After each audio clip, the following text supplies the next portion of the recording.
Hello, everyone. Welcome to my first webinar. I just want to start out by thanking everyone for signing up for this and just basically supporting me in my online endeavors, whether it be taking private lessons with me or just following my page. I really appreciate it, and I thought this would be kind of a fun thing to do to sort of give back to the online community. Um, so I'm going to start off by just talking about what this is and isn't going to be. Essentially, what I'm going to do is introduce you to my diminished triadic approach. Um, this is in no way exhaustive. You're going to hear a lot of condensed things, but hopefully, everyone should be able to get something out of it, no matter what level of ability that they're at this time. I'm just going to start by talking about what we're going to do today.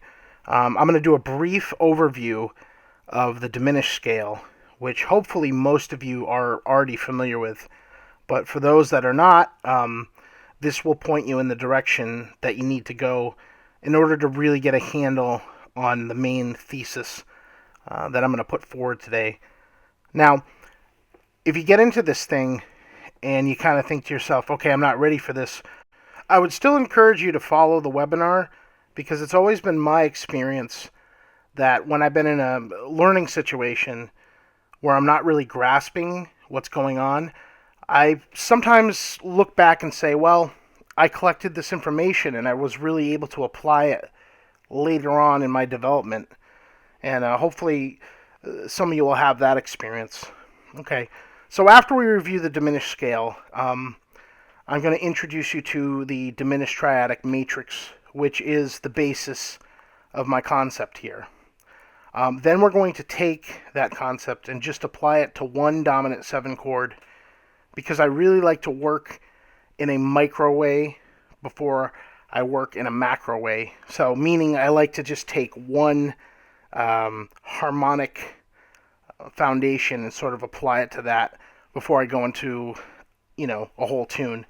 And then later we'll move on to an etude, which you have the notation of in the packet, and I'll go through every bar of that and work with that. Now, I want to talk about the Q&A that I'm going to do at the end. I think that that's the thing that's going to make or break my experience with this thing. What I'd like people to do is if you think of a question, use the question and answer app that I've installed for the webinar.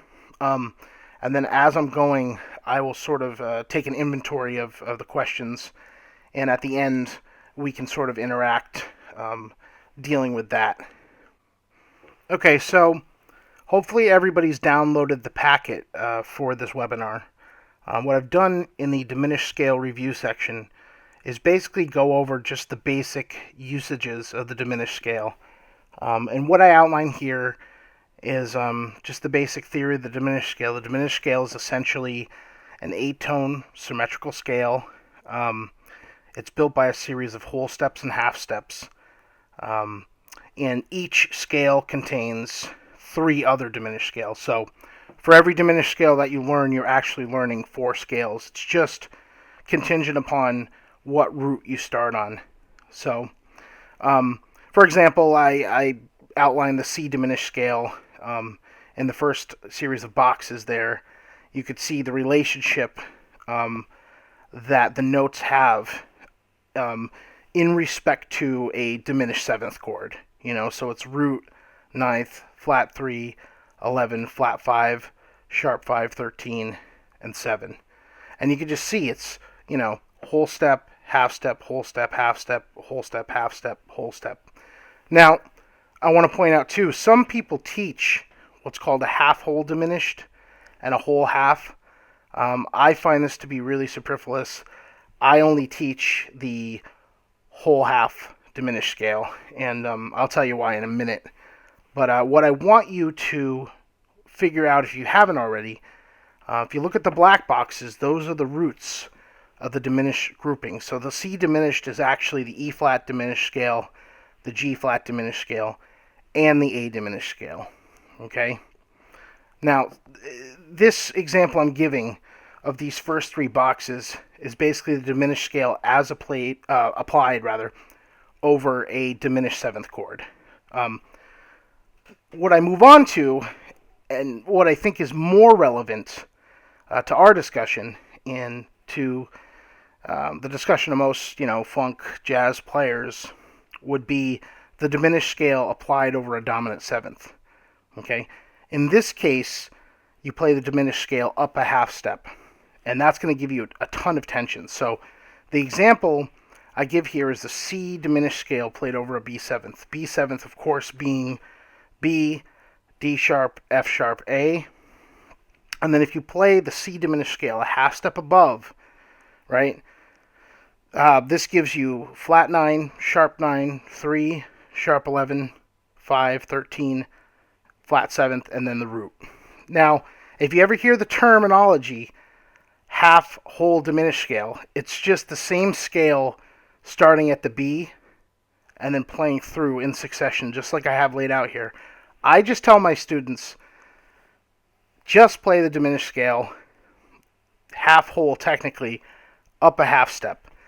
And, it's a matter of semantics in a lot of ways here. You're getting to the same conclusion. So what I want to do before we move on to the main thesis of my discussion is I want to talk a little bit about what it means to really know this. Because in order to move to the next step, you've really got to know the diminished scale. And a lot of times when I'm asking people to demonstrate scales, they say, oh, yeah, I know it. And they play it, and they kind of stop in the middle, or they try to play it too fast, and they try to, kind of fake their way through it. I'm just going to show you, the diminished scale and the level of proficiency that I would expect from a student in order to move to the next step. So, for example, on a C diminished scale, I'd expect a student to be able to play at this tempo.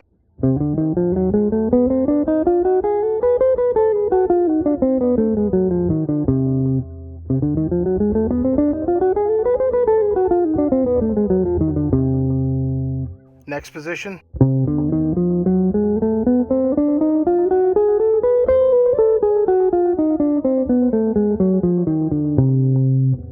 And then just continue up the neck without breaking it. Alright, so if any of you are having that moment of realization where you're thinking, I really don't have this together, you might want to get yourself a fingering chart like this, or write out the notes, or do whatever it is that fits your learning style in order to get proficient, where you can, look at the guitar neck and, pretty much just know where all the notes of the three diminished scales are, okay? Alright, so before I get into the main concept, I just want to tell you a little bit about my love-hate relationship with the diminished scale. I used to play it a lot when I was a kid, and I'd always get very into these kind of contrived patternistic lines, that sounded cool, but they were just sort of monotonous, things like, see if I can remember.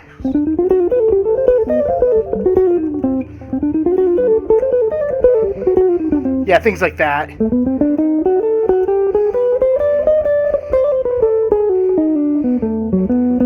Whatever. And then at some point in my, I think my late 20s, I started to experience a little bit of a paradigm shift in terms of improvisation. I kind of, tried to work with the typical music school thing, where they tell you to play a scale over a chord, and, I didn't have a lot of luck making sense out of that. But then later when I got into triadic playing, things just opened up for me in this unbelievable way, where I started to look at the guitar instead of, just a series of scales that go to certain chords, but rather areas of activity. And I'll just tell you briefly what I mean by that. So, for example, let's say you're playing and you see a C major 7, sharp 11.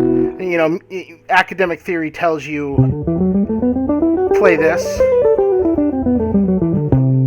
That's a C Lydian scale. But for me, I started to look at the upper structure of the chord, and I started to see the Lydian scale as an umbrella, which contained activity. So, for example, triadically, an F sharp diminished over C, an E minor over C, things like that. And I realized, okay, well, I could work with this, and I could approach the stuff chromatically. You know,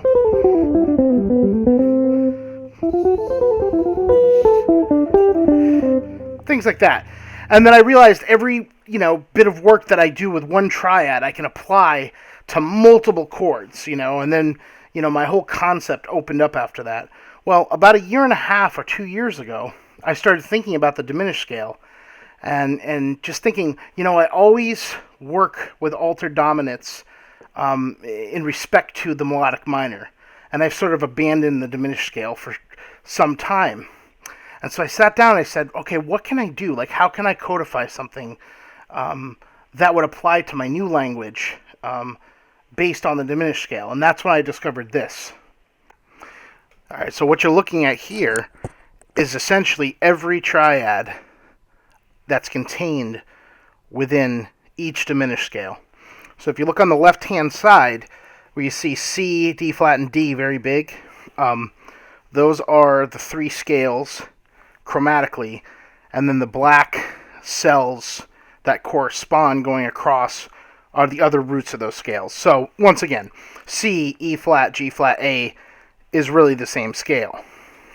And just like the symmetry contained within the diminished scale, all the chords correspond. So it was very easy for me to kind of get this in my head. I just said to myself, oh, okay, well, C diminished, E flat diminished, G flat diminished, and A, those are root scales, right?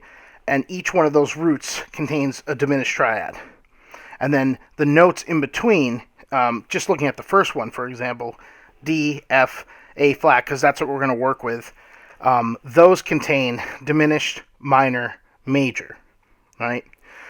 And so once I was able to, work with this, I discovered a totally new language for myself. Okay, so before we go any further, I'm just going to show you a video that I put up the other day where I was playing basically a lot of these triads out of the C diminished scale over a simple B7th vamp, just so you can get a sense of what it sounds like when you mix all this stuff up.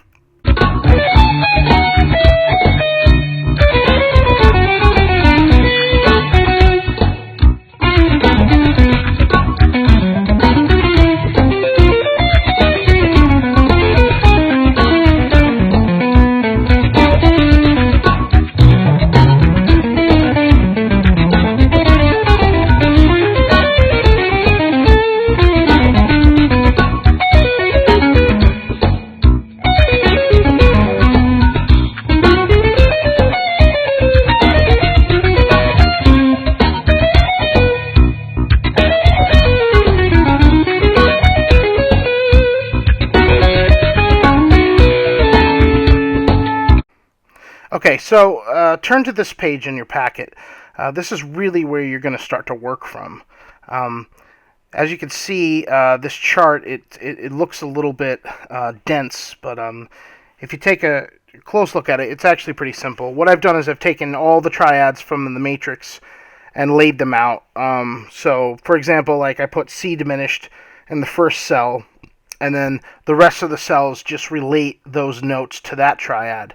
And then in the bold there, you could see what each of those notes is doing in relation to the B7th chord, which you'd play it over. So, for example, C is flat 9 on B7th, E flat is the third, and then G flat is the fifth. Okay, so this will give you all the relationships if you want to start working with this concept. Okay, now here's what I would recommend to each and every one of you. I recommend that you take one triad out of this chart, pull it out, and then try to play it over that B7th vamp. What I would do to really get the effect is I would work with it using a triad that has a lot of tension in it, and that way you're going to get a lot of effect out of this. A lot of dissonance that you need to resolve. And basically, that's the main thing that you have to keep in mind when you're playing. These triads, which are essentially upper structure, and they're going to cause tension over these dominant chords. You have to know where that one is, and you have to be able to kind of find a cadence for yourself, and that's really the key. So what I started doing was I just went out and picked one chord, worked with that. For example, like the F major is a great one to work with. And then what I did was I took all the chords in the scale of that quality, and I worked with all of them. So, for example, I took like D major, F major, and A flat major, and then, of course, B major. And I worked with them as a set. And then, now I kind of just mix them up randomly, and I actually use other chords from other sources as well. Okay, so one of the most important things I could tell you is obviously this is triads, and you're going to see me playing a lot of chromatics in my lines, and I don't really have time to go into my chromatic system, which is rather extensive. But I can tell you, you probably want to add that fourth note because you want those solid eighth note lines. You don't just want a bunch of triplets. So there's two things I could tell you. The first thing is just when you're approaching one chord to the next, use a chromatic that's a step above or a step below the target note of the next chord. And then the other thing I could tell you is pay close attention to the way John Coltrane handles triads. So for example, if you study the Giant Step solo, you see a lot of inclusion of the ninth degree and the sixth degree on his triads, and that should give you a really good way forward on this, because that was studying his language was kind of epiphanal for me in terms of how to handle triads. But let's start by just kind of doing a simple little exercise. And what I'm going to do for you now is I'm just going to play on top of that B7 vamp. And here I will select some of the triads from the matrix and connect them to the B7s. And I'll try and do it in one position. And I'll label it for you so you can see kind of what I'm up to.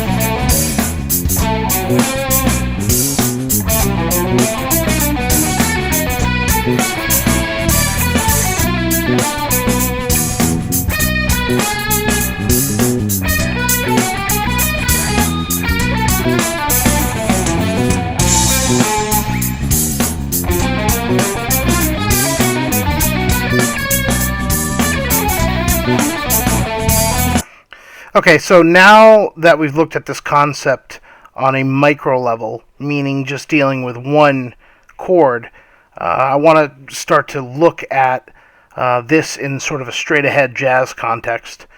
So I'm going to look at the etude, and we'll kind of go phrase by phrase through the whole thing, and maybe you'll pick up some other stuff from that analysis, and that would be great. But most of this occurs, of course, on the bridge, and if you haven't figured it out, these are the changes from Scrapple from the Apple.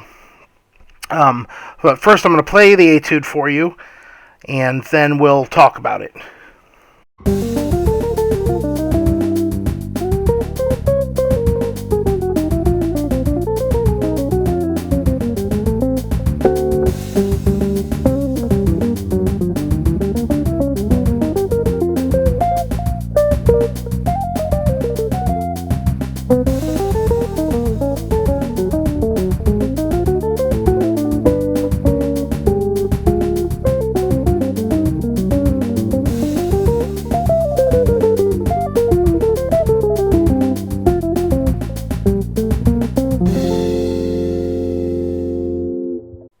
Okay, so I'll start by talking about bar one.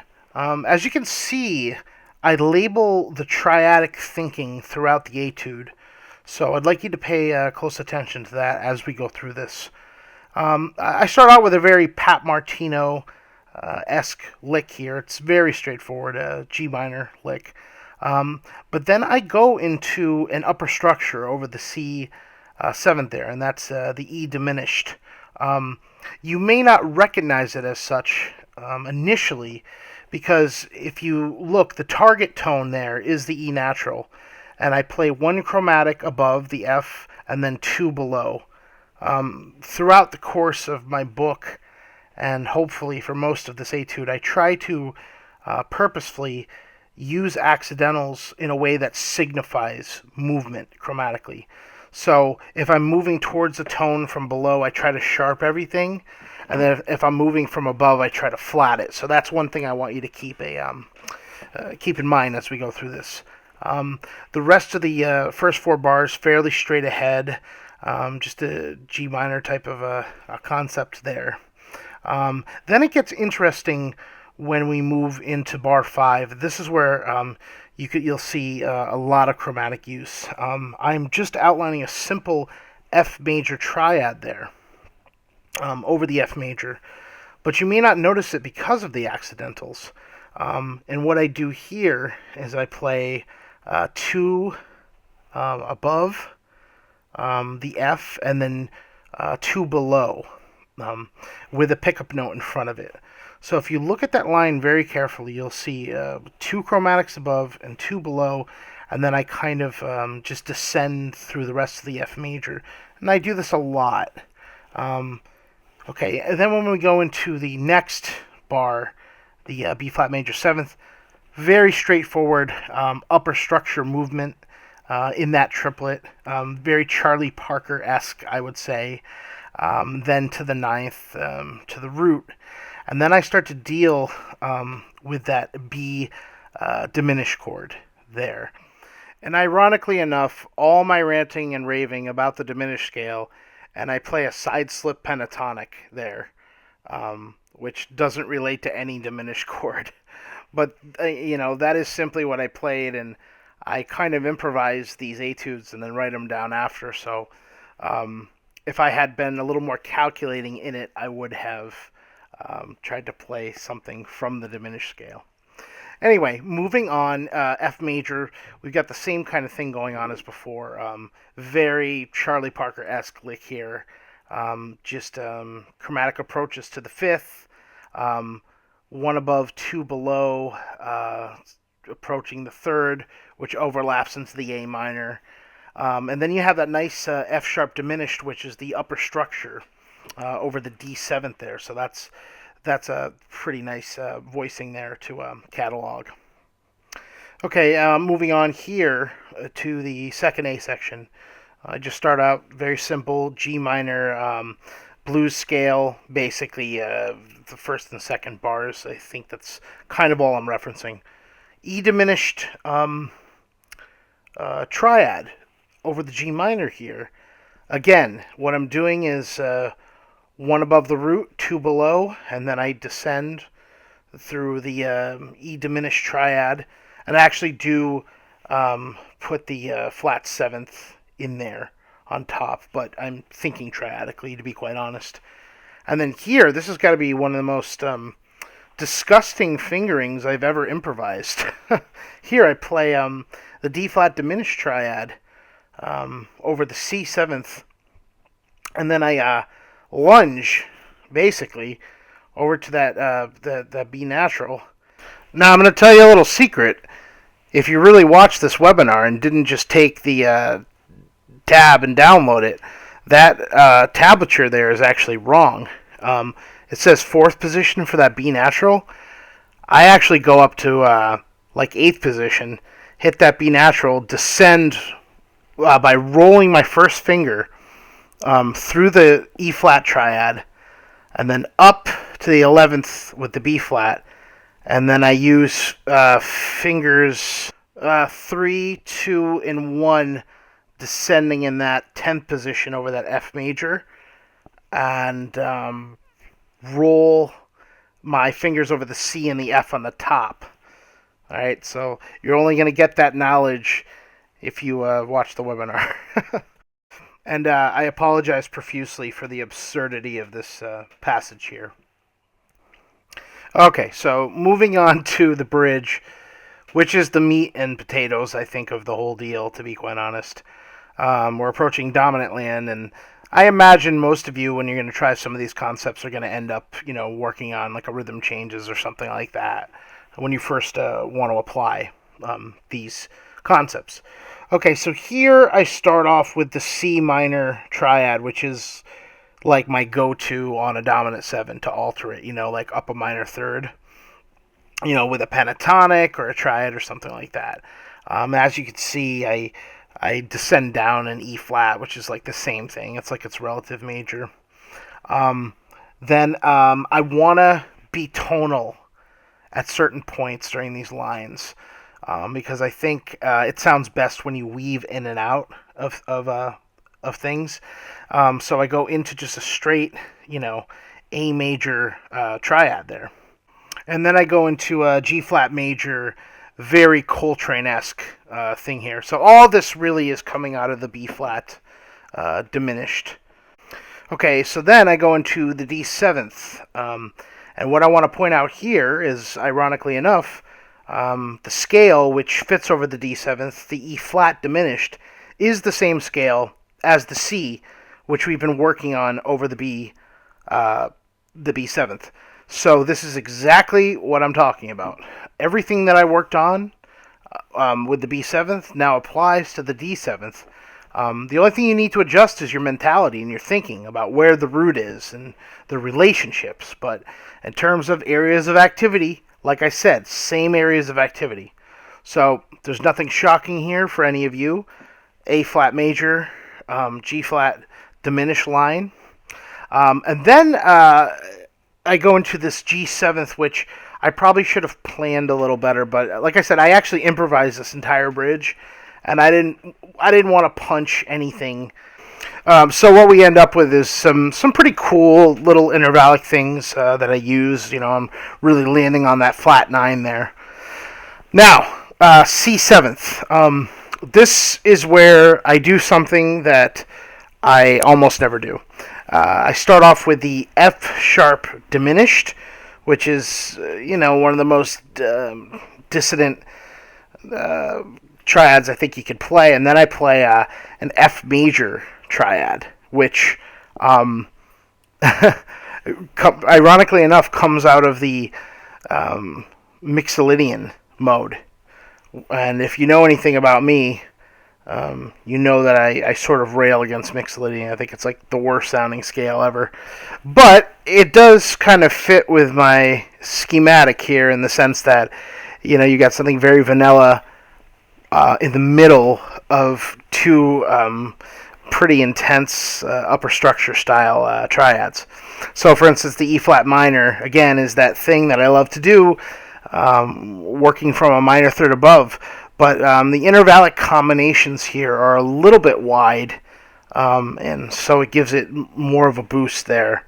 And then I just go into something pretty inside at that point. Okay, and now getting to the last 8 bars, everything's pretty straight ahead, using the B flat major as an upper structure on the G minor. Actually, you know what though? That's C7th there. Interestingly enough, I think I play what's considered to be one of those dominant bebop scales, descending with a pickup note on it, and it's just off the third instead of off the root there. So that's pretty interesting. And then I just use a little triad pair over the G minor, which is really kind of different than what I would normally do. It's nothing chromatic, really, inside. And then just use a chromatic approach into the C major. And then I actually quote Opera Vav over the F major there, and then just kind of play out. So yeah, actually, it's interesting. There's a lot of Charlie Parker influence infused in this, and that's one of the messages I would like to give. Is if you guys really want to learn like a lot about jazz phrasing and upper structure triads and things like that, you've got to get the Charlie Parker Omni book, and you've really got to work with it. I went through it 3 times, and I probably absorbed like 5% of it. And I make all my students work with that. And so actually, that kind of brings me to the end of my formal presentation for today, and we'll go into the Q&A. But before I do that, let me just say I do teach on Skype, and if you want to expand on any of this stuff, because this is really just meant to be introductory, give me shoot me an email. I don't expect to have ongoing relationships like you would with a normal teacher. But that does happen sometimes. But if you just want to take one lesson, a couple lessons, let me know. But other than that, I'm going to wrap up the formal presentation and move on to the question and answer. Please use the question and answer tab, which I have installed in the webinar. And we will get on with it.